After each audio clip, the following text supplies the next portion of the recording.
Alors ce matin, je suis dans la joie de pouvoir aussi continuer à apporter ce message sur 2 Corinthiens, la suite, le troisième message. Moi je m'entends bien, vous m'entendez beaucoup trop ou ça va? Ça va, un petit peu. C'est beau. Merci Raph.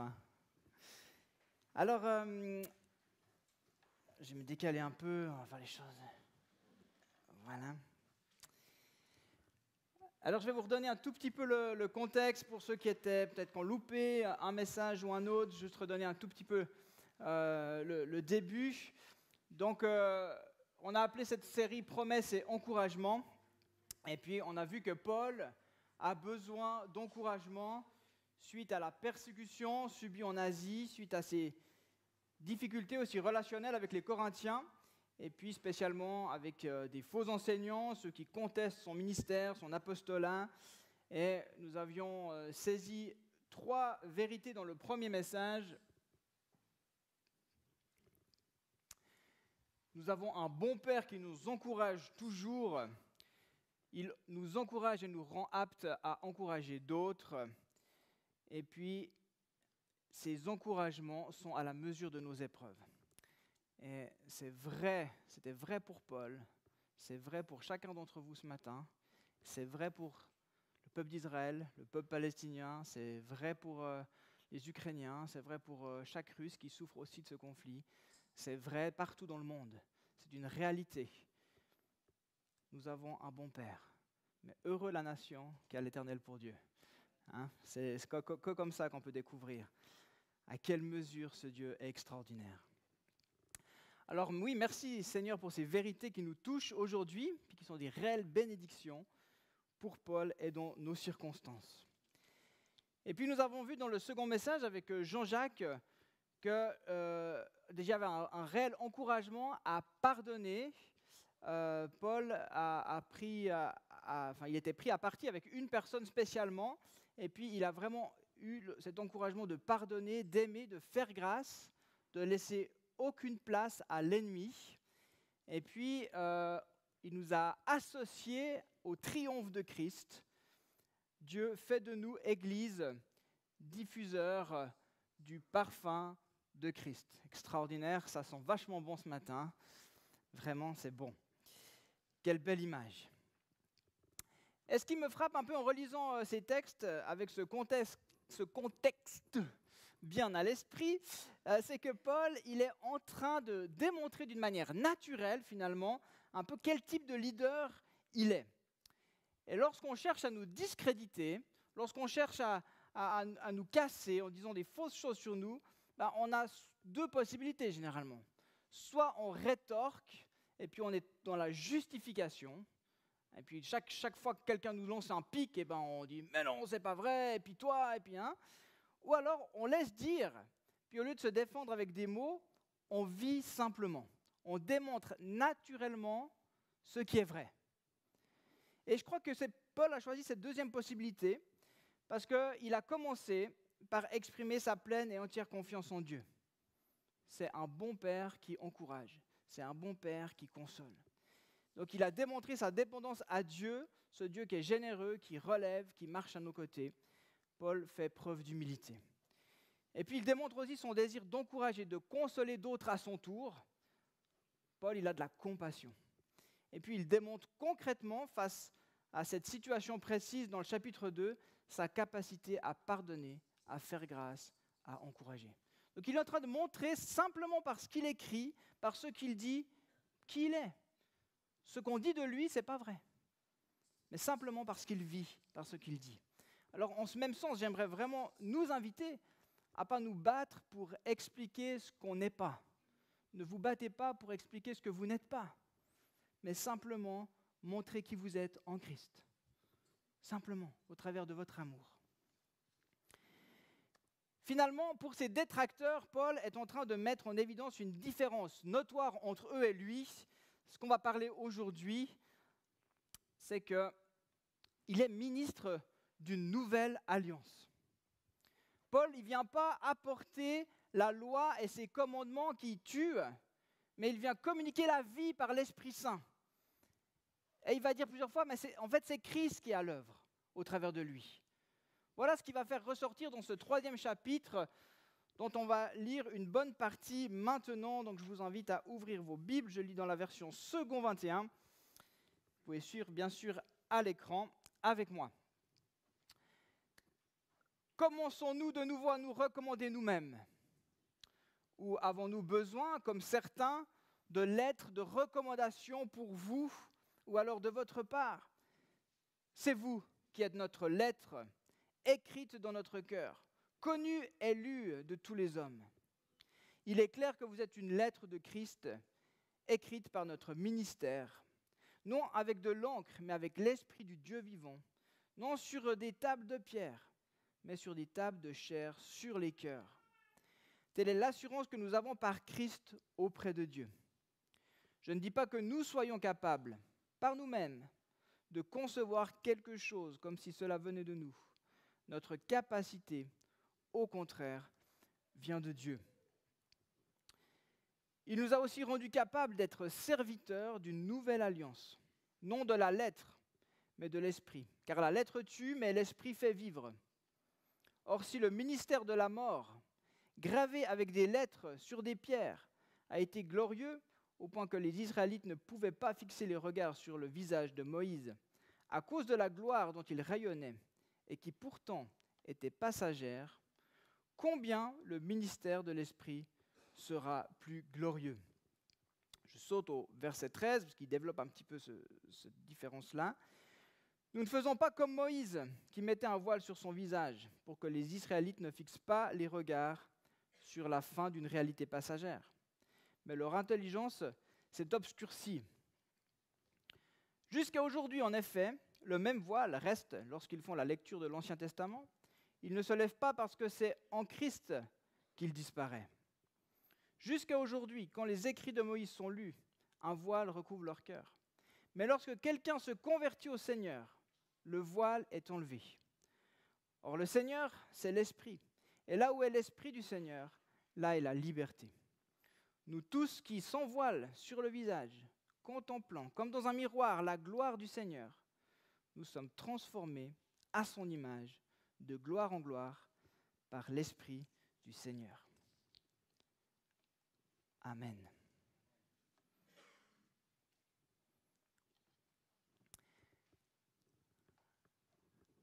Est-ce que vous avez déjà eu besoin d'une lettre de recommandation? Peut-être, pour une démarche administrative, peut-être ça vous est arrivé d'avoir besoin d'une lettre.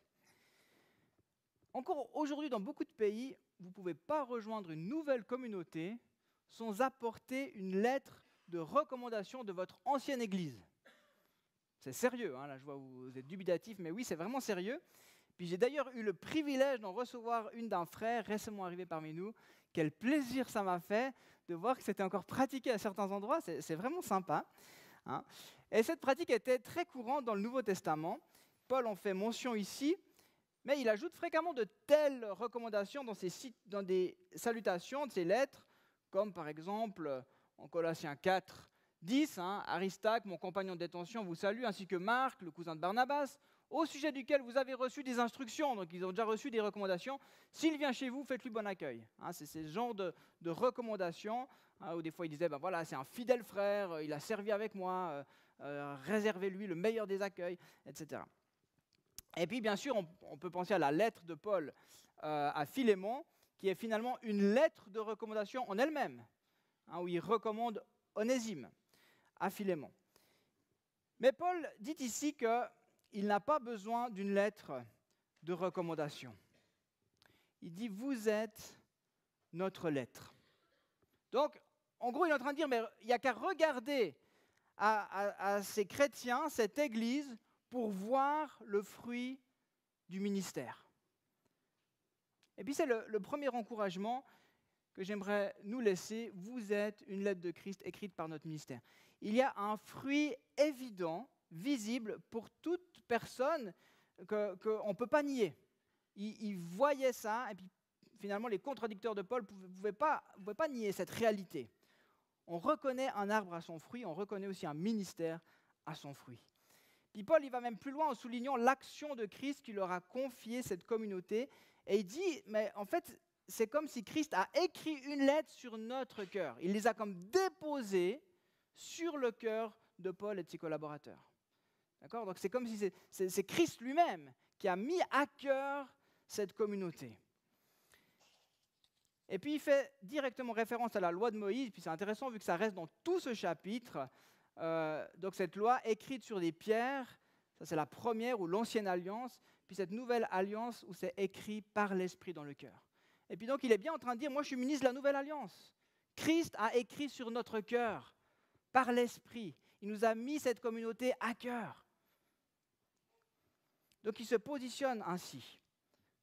Vous nous avez été confiés par Christ, gravés dans notre cœur par l'Esprit. C'est donc le cœur rempli du Saint-Esprit que nous accomplissons notre mission. Cette semaine, j'ai rencontré une personne qui m'a dit ceci. C'était informel, ce n'était pas un rendez-vous pastoral. Cette personne me dit, je voulais te remercier parce que c'est quand même grâce à toi que j'ai rencontré Christ. Moi, j'aime pas trop ce genre de truc. Parce que j'ai rien fait. J'ai rien fait. C'est l'œuvre du Saint-Esprit, complètement. Et puis surtout, je ne veux pas me mettre en avant moi, parce que je connais mon cœur, je connais mes faiblesses, je connais que sans la grâce, je suis rien. Donc quand quelqu'un me dit ça, c'est un peu waouh. Et puis, le Saint-Esprit m'a comme dit au fond de mon cœur, accepte mon encouragement. Accepte mon encouragement. Ça m'a tellement touché. C'est comme si, en relisant ce texte, je me dis, ben oui, ce frère, c'est un petit peu ma lettre. Et j'aimerais tellement d'autres lettres comme celle-ci. Non pas pour me glorifier, mais pour pouvoir témoigner de la grandeur de Dieu, de sa puissance qui transforme des vies aujourd'hui, en utilisant des gens bien ordinaires, imparfaits, comme vous et moi. Alors ma première interpellation ce matin, c'est celle-ci. Qui est ta lettre ? Qui est ta lettre ?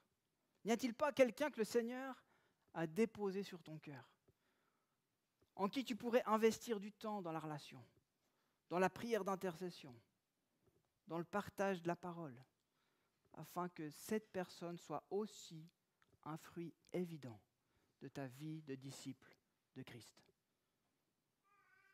Qui est ta lettre ? Alors vous dites peut-être, bon franchement, qui pourrait être ma lettre ? Franchement, je ne me sens pas capable d'accompagner quelqu'un à Christ, j'arrive pas à me parler, je me sens nul, pas adéquat, pas qualifié, etc., etc. Mais voilà un deuxième encouragement qui suit. Bonne nouvelle. C'est lui qui te rend capable d'être une servante ou un serviteur de la nouvelle alliance. J'ai remis les versets qui vont avec. Notre capacité, au contraire, vient de Dieu. Il nous a rendus capables d'être serviteurs d'une nouvelle alliance, non de la lettre, mais de l'esprit, car la lettre tue, mais l'esprit fait vivre. Alors, ok, je vous l'accorde, ministre de la nouvelle alliance, ce n'est pas le terme le plus sexy pour utiliser une expression d'aujourd'hui. Hein. Excusez-moi, je suis ministre de la Nouvelle Alliance. C'est vrai que peut-être que vous attendiez à autre chose, j'aimerais bien vous présenter autrement. Hein, mais quand même, c'est ça que Dieu veut faire avec vous. Et c'est un magnifique privilège d'être ministre, d'avoir donc une responsabilité de la Nouvelle Alliance. Et en fait, pour renforcer cette position de Paul, eh ben, il va utiliser des termes assez forts en mettant en contraste l'ancienne, la première alliance et la deuxième alliance. Et il va dire, ben, voilà, si la première alliance était déjà glorieuse, alors la nouvelle alliance, ça va être extraordinaire. Et il utilise des termes assez forts, je les ai remis ici. Hein. Il parle de la lettre qui tue, et de l'autre côté, l'esprit qui fait vivre, ou qui vivifie. Il parle du ministère de la mort. Il parle quand même de l'ancienne alliance, la première alliance. Hein, ça, je ne sais pas, moi, ça peut vous heurter quand même. Ministère de la mort, ministère de l'esprit, ministère de la condamnation, ministère de la justice. Il parle d'une réalité passagère et d'une réalité permanente. Alors pour expliquer la première alliance, moi j'aime prendre l'image du cadre. En fait, avant le cadre, eh ben, y a rien, il n'y a pas d'exclusion, il n'y a pas de condamnation. Voilà, tous les chemins mènent à Rome. Allez-y, c'est magnifique. Mais lorsqu'on met un cadre, eh ben, en fait, il faut entrer dedans. C'est ici le chemin. C'est pas à droite, c'est pas à gauche. Ça veut dire que, en fait, ben, on peut dire c'est juste ou c'est faux, c'est bien ou c'est mal, t'es dehors ou t'es dedans. Et si Dieu a donné ce cadre dans l'Ancienne Alliance, c'était pour vraiment que son peuple vive en paix, vive dans sa bénédiction. Puis il a dit, ben voilà, si vous restez là, dans ce cadre que je vous donne, ben vous allez me voir à l'œuvre, vous allez me connaître, vous allez recevoir tout ce que j'ai en réserve pour vous. Mais en fait, ce cadre que Dieu a donné, il a surtout mis en évidence l'incapacité du peuple à rester dans ce cadre. Et puis notre incapacité à nous aussi. Autrement dire, notre difficulté à obéir. Donc en ce sens, le cadre que Dieu met amène la mort, amène la condamnation. Il fallait donc se purifier au travers de tout ce système sacrificiel pour obtenir le pardon de Dieu. Mais malgré la réalité d'un peuple désobéissant et rebelle, Dieu a manifesté sa gloire. Dieu a parlé quand même. Dieu a béni quand même. Mais la nouvelle alliance en Christ n'impose pas un cadre extérieur. Elle vient travailler à l'intérieur. Donc c'est vraiment l'Esprit en nous qui vient inscrire la loi dans notre cœur. C'est ce cœur transformé, passer du cœur de pierre au cœur de chair. Je suis donc justifié par grâce au travers de Christ. Je marche à l'écoute de l'Esprit qui me guide et qui agit en moi et au travers de moi. Donc ce n'est pas par moi-même, ce n'est pas mes rituels, je ne peux rien faire, ce n'est pas mes efforts. Je peux être serviteur de cette nouvelle alliance uniquement par Christ. C'est que son œuvre à lui. Et c'est ça que Paul met en évidence. Et comme je l'ai dit, si c'était glorieux avec Moïse, alors, waouh, ça le sera encore bien plus au travers de l'œuvre de Jésus. Alors pourquoi Paul prend du temps pour mettre en évidence ce contraste ? Bien sûr, pour se positionner lui-même comme ce ministre de la Nouvelle Alliance, mais parce que même sous la Nouvelle Alliance, je vais peut-être vous dire quelque chose d'important, on peut encore être ministre de l'Ancienne Alliance. Je le redis une fois, même sous la Nouvelle Alliance, on peut être ministre de l'Ancienne Alliance. Qu'est-ce que ça veut dire ? Ça veut dire que je peux être celui qui condamne le pécheur avec la loi, au lieu de lui faire connaître l'amour de Christ. Cet amour de Christ est ce que Jésus a fait à la croix. On peut punir la désobéissance au lieu de choisir d'apporter la grâce au travers de la justice de Christ. Cette grâce qui relève, cette grâce qui aime, puis qui dit « va et ne pêche plus ». Paul a été consolé, Paul a été encouragé, et il est capable d'encourager d'autres. Paul a été le ministre de l'Ancienne Alliance, par excellence. Paul condamnait à mort les premiers chrétiens en appliquant quoi ? En appliquant le cadre, en appliquant la loi. Mais il était touché, pardonné, justifié par Christ, établi comme apôtre, au service de cette alliance nouvelle par pure grâce. Donc c'est Christ, il sait que c'est Christ et il sait le dégât que peut faire la loi. C'est Christ qui te qualifie à son service. Et ce matin, j'aimerais te dire, ne te cherche pas d'excuses. Ne te cache pas, ne pars pas à l'opposé de la direction qu'il te montre comme Jonas. Laisse-toi impacter par sa bonté et sa gloire. Il te rend capable, toi, ce matin, à être ce ministre de la nouvelle alliance. Et troisièmement, non seulement il nous rend capable, mais il nous fait voir sa gloire qui transforme. Ah oui, j'avais mis une petite slide que j'ai oubliée, mais ce n'est pas grave.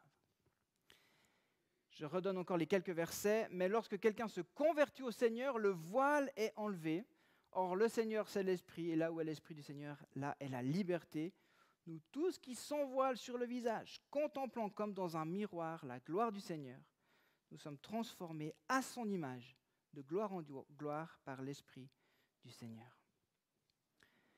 Donc c'est Christ qui enlève le voile lorsqu'on se tourne vers lui. Personne d'autre. Et je fais forcément le lien avec la mort de Jésus. La parole nous dit en Luc 23, 45 qu'au moment de sa mort sur la croix, pile au moment de la crucifixion, le voile se déchira dans le temple par le milieu. Et je ne sais pas si vous avez réalisé ce que ça veut dire, mais ça veut dire qu'il était à Golgotha en train de mourir sur la croix, et au même instant, physiquement, ce n'est pas juste un symbole, ça s'est vraiment passé, le voile dans le temple s'est déchiré. Du haut vers le bas. Merci pour cette précision qui a son importance. Donc, le voile qui nous tenait éloignés de la présence de Dieu, qui nous empêchait de saisir son cœur, d'intégrer et puis même de mettre en pratique sa parole, de vivre sa puissance, ce voile est déchiré, ce voile est ôté. Donc, il se laisse pleinement approcher, il se laisse pleinement connaître.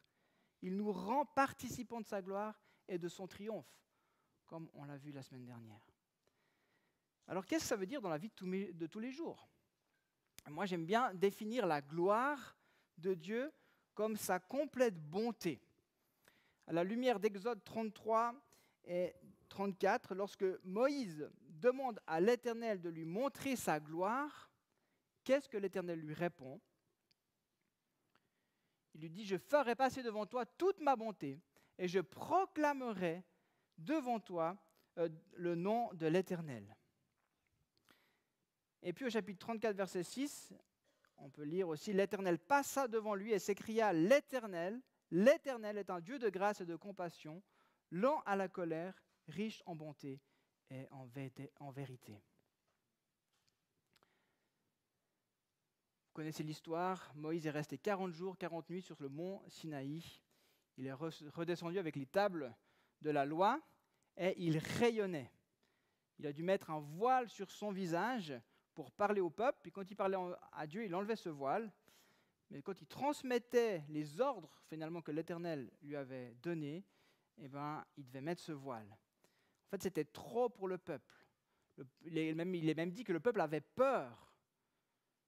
Il avait peur de cette gloire qui était bonté et sainteté. Et ils avaient probablement peur de mourir de leur impureté, de qui ils étaient. Et concrètement, aujourd'hui, je peux m'approcher de Dieu et contempler sa bonté qui rayonne, sa bonté qui est éclatante.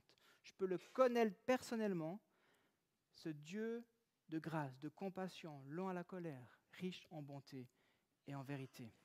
Donc, comme Moïse a été impacté physiquement, être dans la présence de Dieu me transforme. Sa bonté me transforme. Et elle vient m'habiter afin que par l'Esprit qui vit en moi, je sois toujours plus à l'image de Dieu. Donc Dieu ne veut pas nous cacher sa bonté, son cœur. Le voile a été ôté. Il désire que nous puissions grandir à son image, que nous entrions dans sa présence et que nous ne restions pas derrière le voile. Et j'ai identifié 4 voiles qui parfois justement nous empêchent de vivre la vie que Dieu a pour nous et que je crois, que je demande au Saint-Esprit d'ôter pour nous ce matin. Le premier des voiles, c'est le voile du rationalisme intellectuel. Qu'est-ce que je veux dire par là ? C'est cette manière de comprendre avec la tête, sans comprendre avec le cœur. Et je sais que c'est notre difficulté en tant que chrétien. Et Sigrid l'a dit tout à l'heure, peut-être vous avez compris que c'est le Dieu de l'impossible avec votre tête. Mais c'est tout l'enjeu, c'est de saisir la parole de Dieu avec le cœur. Ça ne veut pas dire qu'on n'a pas le droit de réfléchir, hein, on s'entend, on a un cerveau, ce n'est pas pour rien. Mais le problème, c'est que des fois, cette manière de lire la parole, en fait, ça nous empêche de vraiment entrer dans ce qu'il a pour nous, parce qu'on aimerait, en fait, la première alliance est plus facile pour nous, c'est carré, quoi. hein, mais quand on ne maîtrise pas, en fait, on ne maîtrise pas tout, et on n'arrive pas à tout saisir dans notre compréhension, et ça peut nous bloquer. Donc ça peut mettre un voile entre nous et Dieu. Il y a le voile de l'héritage religieux. Lorsque le voile tombe, il est dit dans cette parole, hein, il y a la liberté. Au lieu d'un cadre qui enferme, il y a la liberté. Il n'y a plus de contrôle, hein, parce que le cadre, il contrôle, mais il n'y a plus de contrôle parce qu'il y a la sécurité de l'amour. Il y a la confiance et la grâce. Donc il n'y a plus besoin du contrôle. Et c'est très difficile de changer de paradigme lorsqu'on a grandi dans un milieu religieux. Mais ce voile, il tue la vie. Et quand on a grandi là-dedans, eh ben on est un peu étriqué. Et puis on a de la peine à faire grâce. Puis même on trouve que le pardon et la grâce, c'est quelque chose de trop facile. Et ça nous empêche d'entrer dans cette liberté des enfants de Dieu. Et puis il y a le voile de l'incrédulité. C'est le fait, bien sûr, de ne pas croire en la bonté de Dieu. Une vision négative de Dieu qui nous empêche de recevoir ce qu'il a en réserve pour nous. Waouh, je peux voir sa gloire, mais vraiment, est-ce que vraiment il est ce Dieu si bon que ça? Est-ce que vraiment il est bon pour moi? Etc. Donc finalement, on reste derrière. Et puis ça va assez bien avec le voile de l'indignité, où on se voit tellement indigne, impur, mauvais, qu'on préfère rester caché derrière le voile. Parce qu'il nous semble impossible qu'on puisse nous laisser venir dans la présence de Dieu tel qu'on est, malgré nos erreurs. Alors que Christ a ôté le voile, ne reste pas derrière.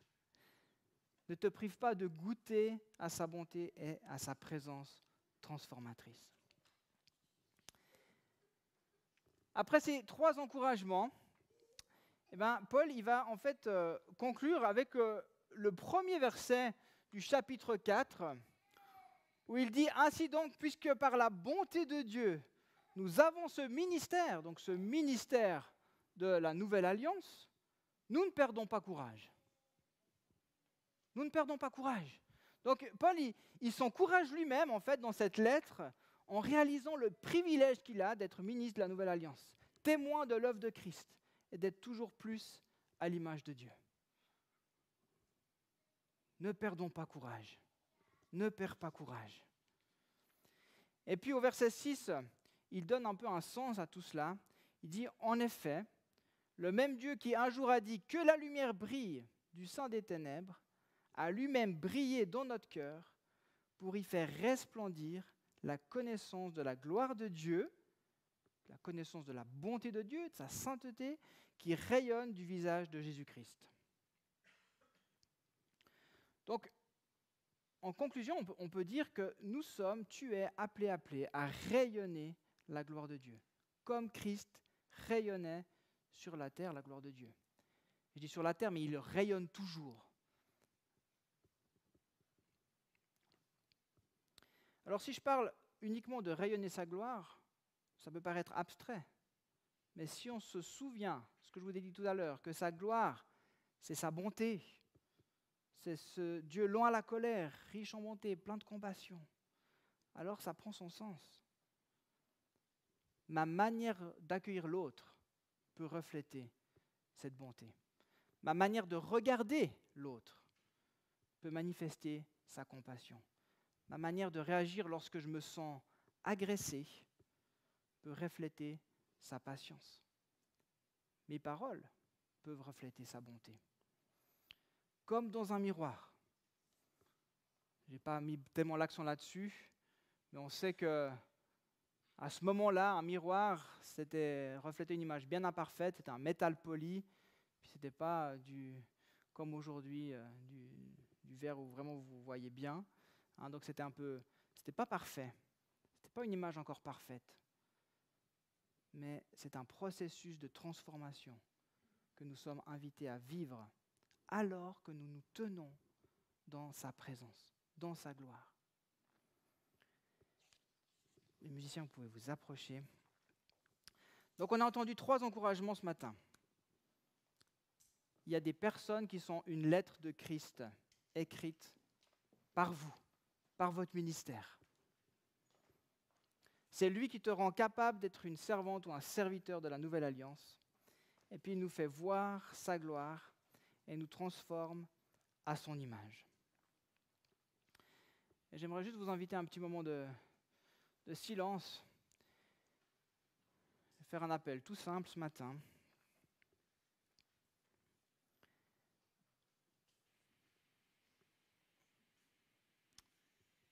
J'aimerais simplement pouvoir encourager et prier pour celles et ceux qui désirent être porteurs de cette alliance nouvelle,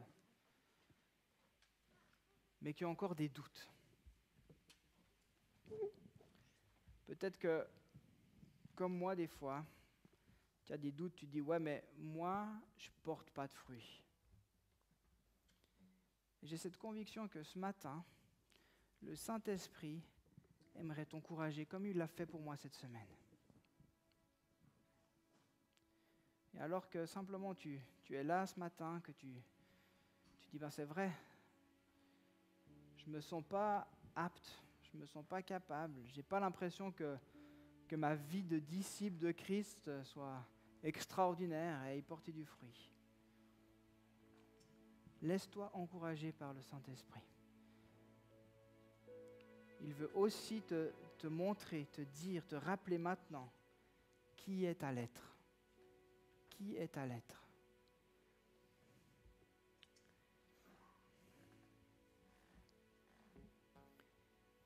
Et si il n'y a pas une personne, ou pas encore, je veux prier pour qu'il dépose tout à nouveau dans ton cœur une situation, une personne, parce qu'il désire t'utiliser comme ministre de cette nouvelle alliance. Il te donne les capacités pour, l'équipement. Alors si tu crois que tu n'es pas capable ce matin, reçois ces paroles. C'est moi qui te rends capable, dit le Seigneur. Arrête de te comparer. Laisse-toi toucher au niveau de ton cœur et pas au niveau de ta tête. Il fait une action de l'intérieur vers l'extérieur. Il te rend apte. Si c'est la prière d'une personne, d'une autre, si c'est ça que vous avez besoin ce matin, vous pouvez juste lever la main où vous êtes. Et je veux déjà prier pour vous. J'aimerais être porteur d'une nouvelle alliance, mais j'ai des doutes. Seigneur Jésus. Merci Saint-Esprit de souffler ce matin. Merci Saint-Esprit de rappeler dans le cœur de ces personnes ce que tu as déjà fait au travers de leur vie. Seigneur, merci de les encourager. Seigneur, merci de leur rappeler que toi, tu es fier d'eux. Tu es fier de leurs décisions. Tu es fier de leur choix de désirer grandir et te servir. Et Seigneur, merci de déposer dans leur cœur, de graver dans leur cœur par ton esprit une personne, un nom. Parce que tu désires les utiliser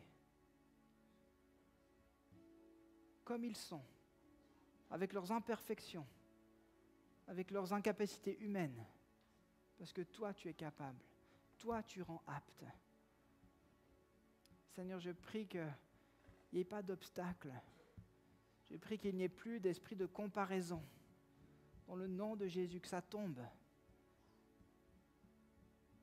Et que librement, avec cette joie qui est là dans leur cœur, ils puissent témoigner de qui tu es et entrer dans ces projets que tu as pour eux. Seigneur, merci, c'est ton œuvre dans nos cœurs. Nous l'accueillons. Alléluia. Et j'aimerais faire un deuxième appel pour ceux qui sont peut-être reconnus dans ces voiles. J'en ai mentionné 4, il y en a probablement d'autres. J'aimerais aussi vous inviter, si vous êtes reconnus dans une de ces 4 descriptions, ou bien si vous êtes conscient qu'il y a autre chose, mais que vraiment vous avez l'impression de vous priver, de ne pas entrer dans cette gloire qui vient vous transformer, j'aimerais vous inviter à vous lever pour signifier vraiment, que ce soit vraiment une position claire pour dire maintenant, j'arrête de me cacher derrière ce voile. Je stoppe ça. Je n'en veux plus. Je ne veux pas, moi, m'ajouter un voile alors que toi, tu m'as enlevé le voile qui m'empêchait d'avenir vers Dieu. Si c'est votre prière, si ce matin vous pouvez vous positionner et dire « moi je ne veux plus de ce voile-là », alors levez-vous librement, les autres sont encore les yeux fermés, il n'y a personne qui vous voit si ce n'est le Seigneur. Faites cette démarche maintenant. On veut faire tomber ces voiles. On ne veut pas rester là où on est. On ne veut pas se priver d'être transformé de gloire en gloire par l'Esprit du Seigneur. Il désire te faire voir sa gloire, sa bonté, afin que tu puisses resplendir la gloire de Christ. Alléluia. Seigneur Jésus, merci pour ces personnes qui se sont levées ce matin. Et Seigneur, merci parce que là aussi c'est ton œuvre. Saint-Esprit, maintenant dans les cœurs, tu fais tomber les voiles. Tu fais tomber les voiles devant les yeux. Tu fais tomber les voiles qui bloquent, qui empêchent ce libre accès à ta sainte présence, à cette présence qui est transformatrice, à cette présence qui donne la vie, à cette présence qui donne la joie, à cette présence qui donne vraiment ton rayonnement, Seigneur Jésus. Alors Saint-Esprit, viens, œuvre. Tu connais exactement le voile qui est là sur la vie de ces personnes, mais dans le nom de Jésus, ils sont ôtés maintenant. Ils tombent dans le nom de Jésus. Ils sont libres d'entrer. Seigneur Jésus, tu as payé le prix. Le voile est déchiré. On refuse que quelqu'un d'autre, que ce soit le passé, que ce soit l'histoire, que ce soit l'éducation, vienne bloquer, vienne mettre un autre voile. Dans le nom de Jésus, tout voile tombe maintenant. Seigneur, je proclame ta liberté pleine et entière. Seigneur, merci pour ce cadre de sécurité que tu donnes, ce cadre d'amour et de grâce. Seigneur, on refuse ces barrières religieuses. On refuse ces barrières qui sont finalement du rationalisme, d'incrédulité. Ou ce sentiment d'indignité. On refuse cela dans le nom de Jésus maintenant. Ces voiles tombent. Saint-Esprit, merci pour ton œuvre parfaite.